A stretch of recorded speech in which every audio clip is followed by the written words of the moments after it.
সকলকে স্বাগত আজকের এই নতুন ভিডিওতে। আজকের ভিডিওতে আমরা জানব প্রতিবিম্ব কাকে বলে এবং কয় প্রকার ও কী কী। সাধারণত প্রতিবিম্ব হচ্ছে আলো যখন এক স্থান থেকে বা এক মাধ্যম থেকে অপর মাধ্যমে এসে বাধা পায়, বাধা পেয়ে ফিরে যায়, সেই স্থানে যে বিন্দু বা যে বিন্দুতে এসে মেলে আর ফিরে যে বিন্দুতে যায় তার মধ্যেই এই প্রতিবিম্ব অবস্থান করে থাকে। এই প্রতিবিম্বর উত্তর লিখতে গেলে আমরা লিখতে পারি যে কোনো বিন্দু উৎস থেকে আগত অপসারিত আলোক রশ্মিগুচ্ছ প্রতিফলিত বা প্রতিসৃত হয়ে যদি অন্য কোনো বিন্দুতে মিলিত হয় বা অন্য কোনো বিন্দু থেকে অপসারিত হচ্ছে বা অপসারিত মানে অন্য কোনো বিন্দু থেকে আসছে মনে হয়, তখন দ্বিতীয় বিন্দুকে প্রথম বিন্দুর প্রতিবিম্ব হিসাবে গণ্য করা হয় বা প্রতিবিম্ব হিসাবে বলা হয়ে থাকে। অর্থাৎ সেই প্রথম বিন্দু দ্বিতীয় বিন্দু এক বিন্দুর থেকে আসছে এবং অপর বিন্দুতে গিয়ে পড়ছে বা অপর বিন্দুতে যে অবস্থান করছে, সেই ক্ষেত্রেই প্রতিবিম্ব বলা হচ্ছে।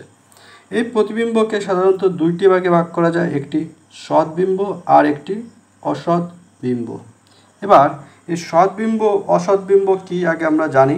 দেখো, সৎবিম্ব বলতে বোঝায় সাধারণত কোনো বিন্দুর উৎস থেকে আগত অপসারিত আলোক রশ্মিগুচ্ছ প্রতিফলিত বা প্রতিসৃত হয় বা যদি কোনো বিন্দুতে মিলিত হয়, তবে দ্বিতীয় বিন্দুকে প্রথম বিন্দুর উৎসের সৎ বিম্ব বলা হয়ে থাকে। সৎ বিম্ব সাধারণত প্রথম বিন্দুর যে দ্বিতীয় বিন্দুর অবস্থান তাকে সৎ বিম্ব বলা হয়ে থাকে। অসৎ বিম্ব আবার অপরপক্ষে বেশি বড় করব না, একবারেই উত্তরে চলে যাচ্ছি আমরা। দেখো, অসৎ বিম্ব বলতে সাধারণত বোঝায় কোনো বিন্দুর উৎস থেকে আগত আলোক রশ্মিগুচ্ছ প্রতিফলিত বা প্রতিসরণের পর যদি অন্য কোনো বিন্দুতে মিলিত না হয়ে অন্য কোনো বিন্দু থেকে অপসারিত হচ্ছে বলে মনে হয়, তবে দ্বিতীয় বিন্দুকে প্রথম বিন্দুর উৎসের অসৎ বিম্ব বলা হয়ে থাকে।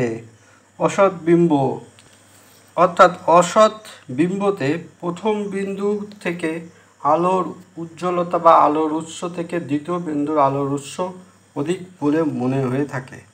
এক্ষেত্রে আরও একটু ভালো বোঝা যাবে যে সৎ বিম্বতে আমরা সাধারণত পর্দায় ফেলা যায় বা পর্দায় ফেলে আমরা সৎ বিম্বকে দেখতে পাই, কিন্তু অসৎ বিম্বকে পর্দায় ফেলা যায় না বা পর্দায় ফেলে দেখা যায় না। আজকের মতো এ পর্যন্তই। সঙ্গে থাকুন, সাথে থাকুন।